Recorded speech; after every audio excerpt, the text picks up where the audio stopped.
Welcome to a review of two shoes that surprised the crap out of me.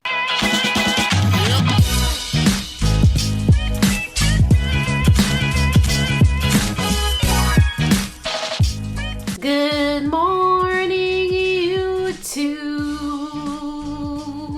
What's up, everybody? Hope you're safe and healthy and happy and doing okay. So if you've been following me for a long time, you know that the very first shoe that got me into my running shoe obsession was the original Hoka Clifton. At the time, back in 2014, it was innovative, it was different. We were just coming off of that minimalist shoe era, and Hoka was doing something completely opposite. For a while, other brands were trying to emulate the Hoka Clifton by coming out with their own max cushion shoes, and honestly, Hoka was the only one who was really doing it right at that time. But slowly these brands started to catch up and they started making their own max cushion shoes that really did compete with the Clifton. After a while, I gotta be honest, they got a little bit boring and stale compared to the other max cushion shoes that were out on the market using different foams and different sorts of uppers and just making them a little bit more exciting to run in. But that changes this year. We're gonna dabble back into the Cliftons because Hoka is coming out with not one but two shoes.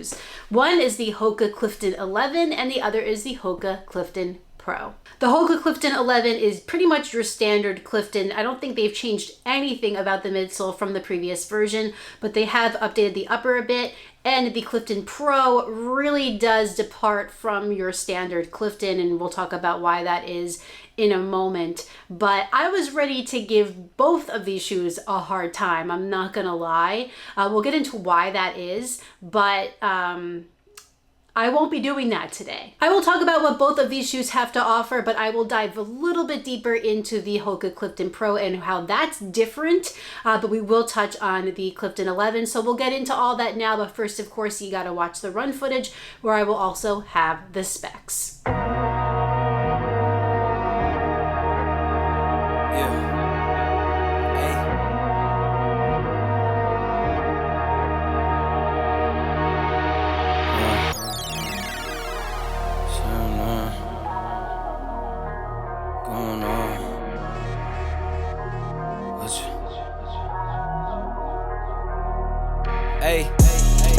All work, no pleasure. I ain't here to make friends, big stepper. Ay, bad guy, Heath Ledger. Ready for wherever, I'll be front and center. Don't fly too close to the sun, your body chopped up by propellers. Came in arrogant, but left out in a stretcher. The comparison, y'all know y'all couldn't replicate it. Chilling in the desert, I'm good under pressure. Stick around, let me hold it down, look at what we found. This a marathon, not a sprint, let's go 100 miles. From the ground, with me to the clouds, never coming down. That's the crown on me, wear it proud, show 'em what we bout. Stick around. Both of these shoes were sent to me by Hoka, however, they're not going to see this video before you. They can't tell me what to say, and all of my opinions are always my own. And if one video a week on YouTube is not enough running content for you, then I suggest you go follow me on Instagram at RunLikeHeller, where I am posting some reels and just all the running content that I don't really post on YouTube. So let's quickly touch on the Clifton 11 first. So when I first took the shoe out of the box, I picked it up and I was like, this feels as basic as it could possibly feel. You got an engineered mesh upper here, and it's different from the previous version. It just looks a little bit sleeker to me. You got some nice perforation in the forefoot, 3D printed overlays, which I do feel like help the midfoot to stay in place, and what they're calling a double lace lock to make sure you get that fit across the midfoot that you need. And when we go to the midsole of this shoe, it is the exact same makeup, and it is the CM EVA, compression molded EVA,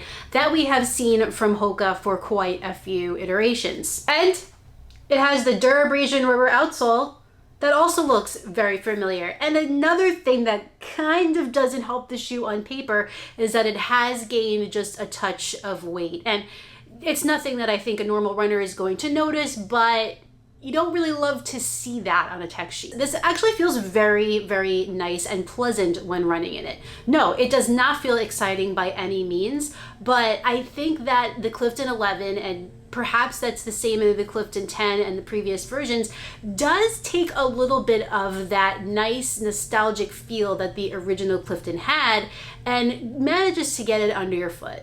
tons of protection from the road and a nice, easy heel-to-toe transition that I think many runners of different running types will find a home in. And I know I say that for a lot of shoes, but I guess that's because a lot of shoes are very accommodating at this stage of the game. But when I think about the Hoka Clifton now, I think this is a really good beginner runner shoe also. This is a shoe that someone can pick up at their local running store, run as many miles as they feel comfortable. There's not a pleat, there's nothing fancy about this shoe. And I also think they can walk around in this shoe and do their daily errands, their daily tasks, because we know that Hokas tend to be part of that lifestyle look as well these days. I quite liked it. I can see why people still enjoy running in Cliftons. So I'm gonna eat my words on this and say that I actually do think the Clifton 11 is a really nice shoe and maybe isn't as stale as I originally was going to say that it was. So now that we've talked about the Clifton 11, let's talk about the Clifton Pro. Now, Hoka says this is not a replacement for the Clifton 11. They are supposed to be side by side and offer runners different things. If you are sick and tired and bored of the same old same in the Clifton, well, the Clifton Pro fixes that with a lot of different features. For starters, they've changed up this upper. It's still an engineered mesh, but it's a thinner material, but it looks a little bit more performance driven. If you look at the forefoot, there is a lot more ventilation there. We're still getting those same 3D printed overlays that you're seeing in the Clifton 11. A big old Hoka logo. That's an acquired taste for sure. Looks like a similar lacing system, but the tongue is gusseted in the Clifton Pro and the Clifton 11 does not have a gusseted tongue. I forgot to mention that. I think the Clifton Pro's upper has a really nice fit to it. It molds very nice to the midfoot, and I think it does a decent job with breathability in the forefoot. I do kind of wish they got rid of this gigantic Hoka logo here. They could have done a little bit more with like some ventilation in the midfoot. Cliftons tend to be narrow. I think the Clifton Pro is average. I have a narrow foot, so it doesn't bother me whatsoever. It's beefed up more than a Carbon X upper was, but just the pattern of the ventilation on top kind of reminds me of that. But I had no issues with this upper, no hot spots, blisters, irritation, or anything like that. I think Hoka did a nice job with this upper in making it different and stand out more than the Clifton 11, but I do wish it was a little less bulky in terms of overlays. But let's talk about where this shoe really separates itself from the Clifton 11, and that is the midsole. Hoka is using their Pro Glide Plus foam here in the Clifton Pro. That is a super critical EVA. Not only do we have that Pro Glide Plus foam, but we also have a more aggressive Meta Rocker technology. I don't feel it as much in the Clifton 11, but I definitely feel a nice roll through the toe in this shoe. Unfortunately, this shoe does gain a little bit of weight from the Clifton 11. Not anything, again, that I think you're really gonna feel underfoot. This shoe also has the same amount of foam as the Clifton 11. An 8mm drop. Now, the first time I took the shoe out, I did not like it. I was ready to come on here and say that it was a dud and Hoka really needs to like figure it out with their Cliftons because this just ain't it. And this is why I don't do first run impression reviews anymore, because sometimes my opinion like drastically changes, and this is one of those cases. So I picked the shoe up again, give it another try, had a different sock on, maybe that was part of it, and my second run in the shoe was lovely. You definitely feel a difference in the way that this shoe reacts and responds to your foot than you do in that compression molded EVA. I'm getting a little bit more bounce back. I would not say that this is the bounciest shoe, but the protection from the road feels just a bit more resilient and more exciting to run in. And what I really loved about this ride was the rocker technology that kind of rolls you forward. It made me want to keep running in this shoe. I've taken this shoe out on a bunch of different types of runs. Not a straight tempo effort yet, but my favorite run so far in this shoe was a 10.5-mile run that I did at where I'd like my marathon pace to be. So a little more up tempo and faster than where I'd say I'm currently at for a marathon right now. Anyway, I did that run in the Clifton Pro and I felt like this shoe was up for the challenge. It was ready to do what I wanted it to do. It was rolling me forward. The cushioning felt super protective. And I also felt like this shoe is really stable for me on foot. I think the durability of this shoe is going to be better than the Clifton 11. It's a little more shoe, but I think it's worth it for the perks that this midsole has. I don't love the look of it. I don't love the colors. I don't love the colors that they put out, but then again, I'm no shoe designer and I don't really have a better suggestion. It's fine. I matched it for today. But yeah, I actually love this shoe. One of my favorites so far of the summer. And I know I got a lot of shoes to test, but I am certainly going to be keeping this in my rotation because the midsole just won me over. I don't really normally care all too much about the outsole, but this also surprised me about the shoe. This is a podular design that Hoka's going with for the Clifton Pro. The Clifton 11, as we saw earlier, is more standard to that shoe.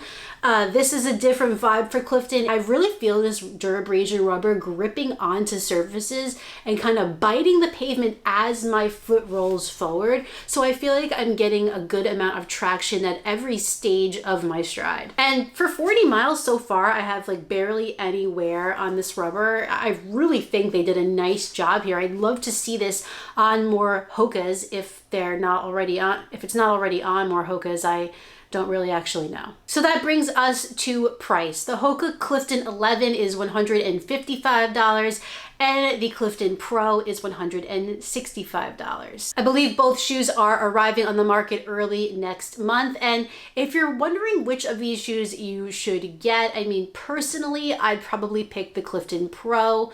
Despite the fact that it is $10 more and slightly heavier, I just think the features of this shoe lend for a better running experience, and I just have an absolute ball in this shoe.